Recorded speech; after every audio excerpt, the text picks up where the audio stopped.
Hey everyone, and welcome back to my channel. Today we're going to be diving into deep into Lord of the Mysteries, Volume 4, Undying. However, before we begin, I have to give a massive spoiler warning. If you haven't read the volume, turn back now because this volume does reveal a lot of major story beats that are important and have been set up from the beginning of volume 1. So I warn you that please turn back if you haven't read this volume because there are going to be a lot of major plot points. All right, let's jump in. To recap what happened at the end of last volume, Klein advances to sequence 5 of the Seer pathway, and as Kermin Sparrow hunts a lot of pirates, meets Dantes, and a lot of different things. In this volume, he returns to Blackland as a newer persona, not as Sherlock Moriarty, but as Dwayne Dantes, a mysterious and wealthy merchant who wishes to become a noble or get into the circle of noble. This uh, to talk about what I liked about this volume was Leonard Mitchell is finally back. Those that have completely read Volume One will remember Klein Mitchell, Klein's old partner from his time in the Nighthawks. He makes a major return. Undying. I mean, he does make a major return in last volume as well, but this time we get more of his point of view than we did in Volume Three. We get a much more major insights into Church of Evernight, the Red Gloves, more teammates, even daily returns as much more POV we get from Leonard Mitchell, who talks with Daly a lot. Seeing more of his internal struggles, his desire to kill in Sangwell, and how he feels bad about Leonard and Dunn dying. Not Leonard Klein and Dunn dying in Volume 1, as he doesn't know that Klein is alive.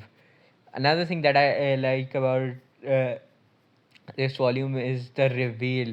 One of the biggest bombshells or mysteries that that were being solved throughout this book was that all transmigrators or isekai people up till now, I think two of them, and we find out there are more, like there are three. I don't know who's the third one right now, but I mean, I know who's the third one since I've finished the book, but the three cocoons we found that have been opened, Klein, Roselle, and then one other person that is a major spoiler, that they're all from the foggy castle the the Serapha Castle, where the Tarot Club happens every Monday. It's one of those moments that makes you stop reading because of how shocking it was.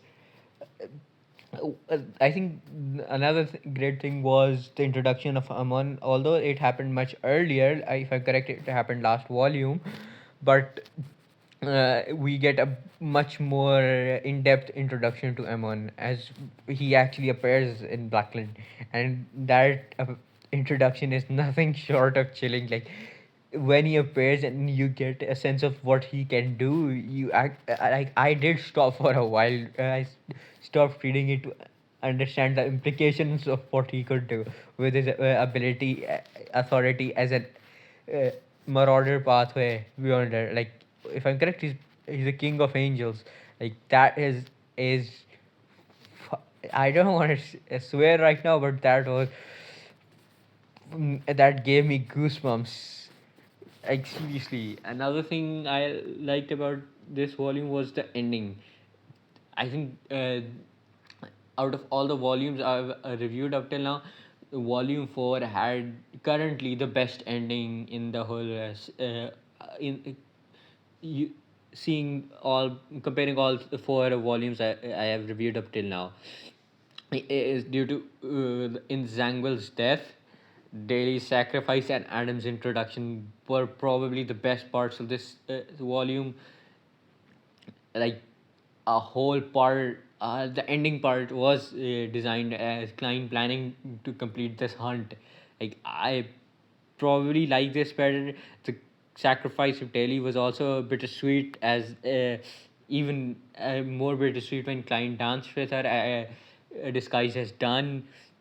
And the parents of Adam was also pretty chilling, not as chilling as Amon, but pretty chilling as well. When you find out his ability to hide next to you and you won't even notice him. Now on to what I dislike, and I will say that my dislike is pretty controversial, as we get too much of Force's POV. Like, uh, personally, I don't like her as a character. She has no goal, overachieving goal, like the goal that she wants to complete, like the other Tarot Club members that we have.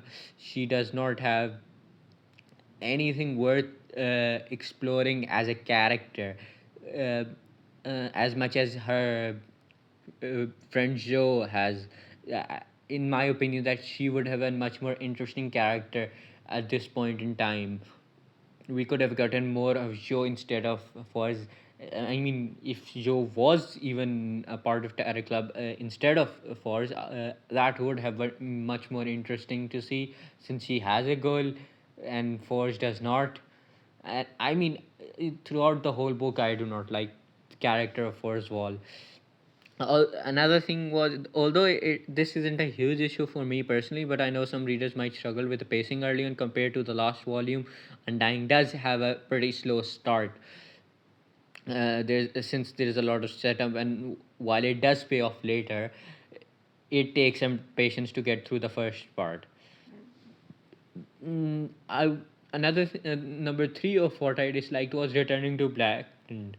I was a little bit disappointed that we returned to Blackland instead of exploring a different city in Leon Kingdom. It would have been cool to see a newer environment, and not just Blackland, but another city, or something, which would have been much more interesting. Now, my closing thoughts. Undying is without a doubt one of the strongest volumes in the series currently, from those that I have reviewed. The pacing, the reveals, the character moments, everything just works so well. From Leonard's return to Amon's terrifying presence to that incredible ending, Volume 4 truly delivers. What did you think of this, of Undying? Let me know in the comments below. And if you enjoyed this breakdown, don't forget to like, subscribe, and hit that notification bell so you don't miss any future videos. Thanks for watching, and I'll see you in the next one.